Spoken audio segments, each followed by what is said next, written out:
Bonjour à tous, j'espère que vous allez bien. Moi ça va très bien en Christ. Voilà, aujourd'hui je vais pas vous balancer une prophétie ni ce genre de message. Aujourd'hui je veux simplement partager la parole pour tous les païens, les chrétiens endormis, tièdes ou autres qui pourraient manque de peau, louper l'enlèvement ou simplement ne pas encore être en paix avec Dieu. Voilà. Donc je vous invite à prendre vos Bibles. Enfin, pour ceux qui en ont, bien sûr, et qui liraient cela. Et les autres, eh bien, écoutez.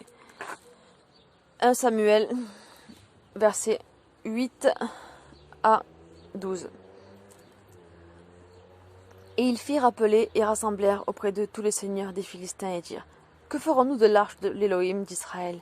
Et ils répondirent: Qu'on transporte à Gath l'arche d'Élohim d'Israël. Et l'on transporta là-bas l'arche d'Élohim d'Israël. Mais il arriva, après qu'on lui transportait, la main de Yahweh fut sur la ville, et il eut une très grande terreur, et il frappa les gens de la ville depuis le plus petit jusqu'au plus grand par une éruption d'hémorroïdes. Ils envoyèrent l'arche d'Élohim à Écron.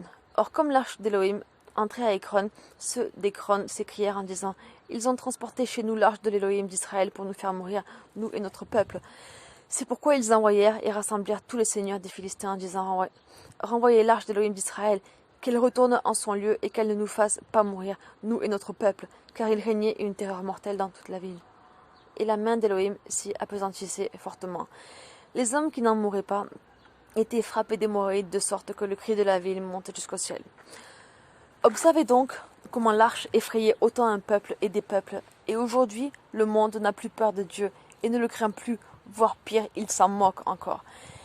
Mais qu'est-ce que Dieu va-t-il devoir leur faire à ces gens afin qu'ils le craignent? Faut-il qu'il les frappe de la maladie, de la mort, afin qu'ils croient et s'inclinent? Ces gens, jadis, ont pris l'arche comme un trésor, mais à mauvais escient, car ils l'ont pas pris pour adorer Dieu, mais pour leur gloire personnelle. Et au final, que leur est-il arrivé à s'être moqués ainsi de Dieu? La maladie fut sur eux, la douleur les frappa, la peur et l'angoisse les toucha en plein cœur. Et que firent-ils? Au lieu de chercher la repentance, ils cherchèrent à se débarrasser de l'arche, et pour cela, au lieu de la rendre à ceux à qui ils l'avaient volée, non, bien sûr, tel est l'homme dans sa bêtise. Ils sont allés la donner à d'autres peuples, afin qu'ils soient malades eux aussi. Voilà tout l'égoïsme des hommes. Ils volent, mentent et font n'importe quoi, et au lieu d'un simple pardon, non, ça préfère aller s'enfoncer encore plus. Qu'est-ce que Dieu va devoir vous faire maintenant, afin que vous lui demandiez pardon? Pour Sodome, il a envoyé le feu et le soufre. Pour Ninive, la menace d'une destruction soudaine. Pour Pompéi, le feu de la montagne embrasée. Pour la femme de Lot, en pierre, elle se transforma. Pour Pharaon, les eaux les engloutirent. Pour Ananias et Saphira, la mort les frappa d'un coup soudainement. Pour leurs mensonges, Nadab et Abihu furent frappés du feu de l'Éternel. Nadab et Abihu, pour ceux qui ne seraient pas, sont les fils de Aaron, si je ne me trompe pas. Et à vous, que va-t-il falloir qu'il vous fasse afin que vous vous incliniez? Dans ces villes, Dieu a envoyé la pestilence, la maladie et la douleur et la crainte de son grand nom. Et toi, aujourd'hui, qui refuses de le servir, que va-t-il t'arriver? Faut-il que Dieu t'envoie la peste, le tourment dans ta chair, la mort parmi tes proches, la maladie sur le long terme, la pauvreté, la rue et la misère? Vas-tu te repentir avant que cela ne t'arrive?